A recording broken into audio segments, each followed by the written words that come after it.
Welcome back to the Kearsarge Chronicle, and we're here at Clarke's Hardware, and I'm joined again by Lori Lordson. Thanks, Lori, for joining us. Welcome again, Kathy. Fun to do these do-it-yourself segments with you. And today we're going to talk a little bit about some tree pruning, which I didn't realize this is the time of year to do that. Actually, winter, February and March, is the recommended time to prune your fruit trees. So we're talking mainly fruit trees, not evergreens or things like that. But now is the time to do your fruit trees and blueberry bushes. And we want to start with little hand pruners. You want to prune off anything broken or dead. Anything that was diseased last year, hopefully you already have taken off, but if not, if you can tell that a branch is diseased, you would take it off. Things up to 1 inch in circumference, you can use little bypassed hand clippers. Larger ones, you can use either a folding saw. Oh, never seen one of those. I've got one of these and I love it. But it's not great for over, say, 2 inches.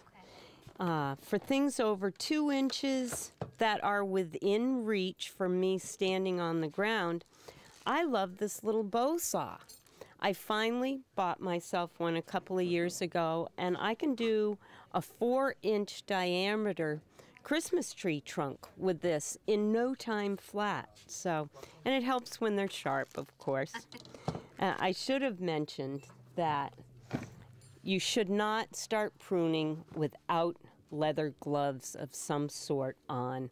I have cut my fingers. Luckily, I had leather gloves and it cut the glove but not the fingers. So you always want to have on some protection on your hands.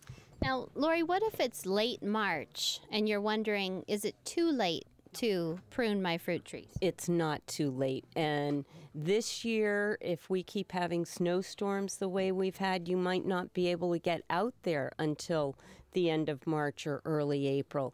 It's not too late.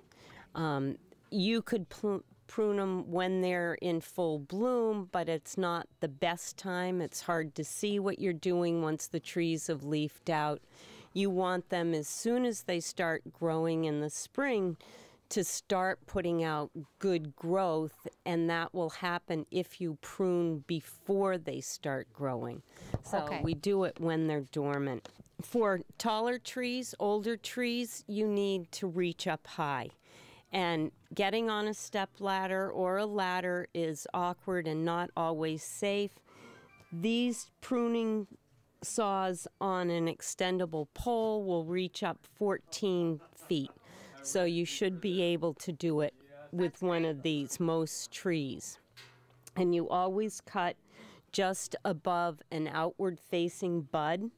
And a bud would look like a knuckle it looks like maybe a leaf might come out of there. Okay. And you prune at an angle, a slight angle, just above that knuckle.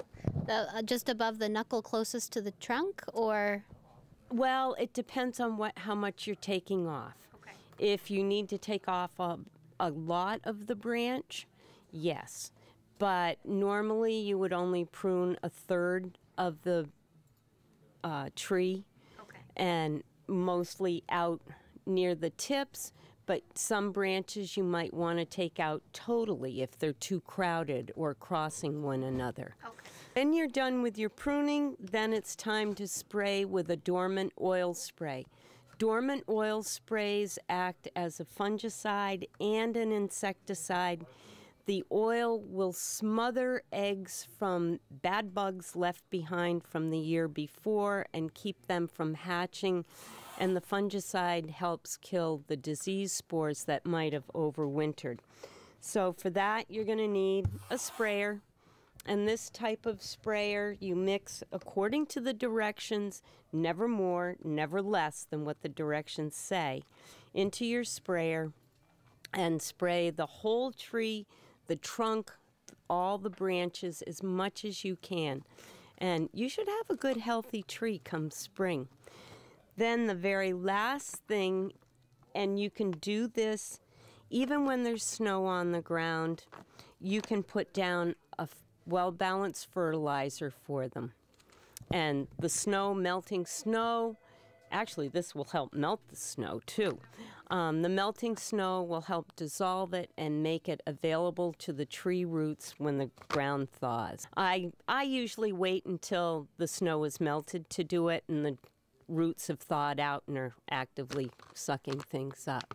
But this is great to know. It's because I never would have thought that now would be the time to do this, but you're prepping the trees for that new growth, which is so important. Yeah, and the blueberry bushes would not use a general purpose fertilizer.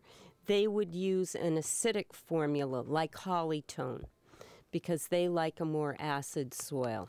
And those, again, you can do that first thing in the spring after you've pruned out the witch's broom and the dead things from the blueberry bushes. Great.